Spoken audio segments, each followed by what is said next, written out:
We've heard everything but the truth. Tweets, DMs, and interviews are no substitute for the facts. And that's why Chairwoman Waters and I worked together to get this hearing on the books, the first bipartisan hearing of this committee in the last 4 years.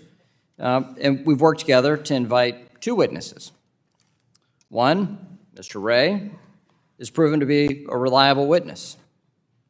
The second, well, frankly, I look forward to getting his lies here on the record under oath. Nevertheless, the arrest of Sam Bankman-Fried is welcome news. But it still does not get at the bottom of what happened at FTX and why it happened and who else may be responsible. We need to understand the flow of funds between FTX and Alameda Research and the 130 related entities. We need to examine the actions of those who may have contributed to what has been called a, quote, complete failure of corporate controls, end quote. That quote comes from Mr. Ray, the newly appointed CEO. And we need answers for the U.S. platform customers stuck in limbo. But our work here, our work doesn't stop there. We have an obligation to do everything in our power to ensure this never happens again. But let's face it, there's an old saying, there's nothing new under the sun.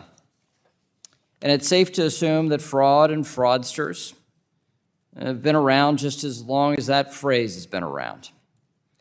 Bankman-Fried's play is nothing new. We've seen it before. In the late 1800s, when the Union Pacific purposefully inflated the price of railroad construction to line its executive pockets. Or in the 1900s, when the con man George C. Parker was arrested for illegally, quote unquote, selling the Brooklyn Bridge, Madison Square Garden, and the Statue of Liberty. And in the 2000s, when it was revealed Enron engaged in a massive corporate fraud and corruption, sending shockwaves throughout the business world. There are many comparisons you can draw between each one of these pretenders and the alleged actions of Mr. Bankman-Fried. It appears to be the same old-school fraud, just using new technology. But it's important to note, and I think it's very important to note, we still use railroads, we still buy and sell real estate, and we still rely on businesses to provide services. We have to separate out the bad actions of an individual from the good created by an industry and an innovation. So let me be clear. I believe in the promise of digital assets and those around the world building on blockchain technologies. And that's why I've worked and will continue to work to provide clear rules of the road for the digital asset ecosystem here in the United States. And that's how we protect American consumers and investors in this marketplace and allow innovation to occur here in the United States. I'll finish with this. We know the Securities Exchange Commission Chair Gensler's regulation by enforcement approach is not going to stop bad actors. Next year, I look forward to hearing from Mr. Gensler early and often.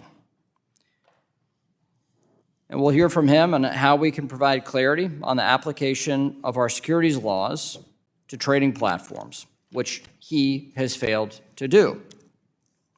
The Financial Services Committee has an important role to play in this fact-finding mission, which we will start today and continue as we work towards a legislative outcome to prevent this from happening again.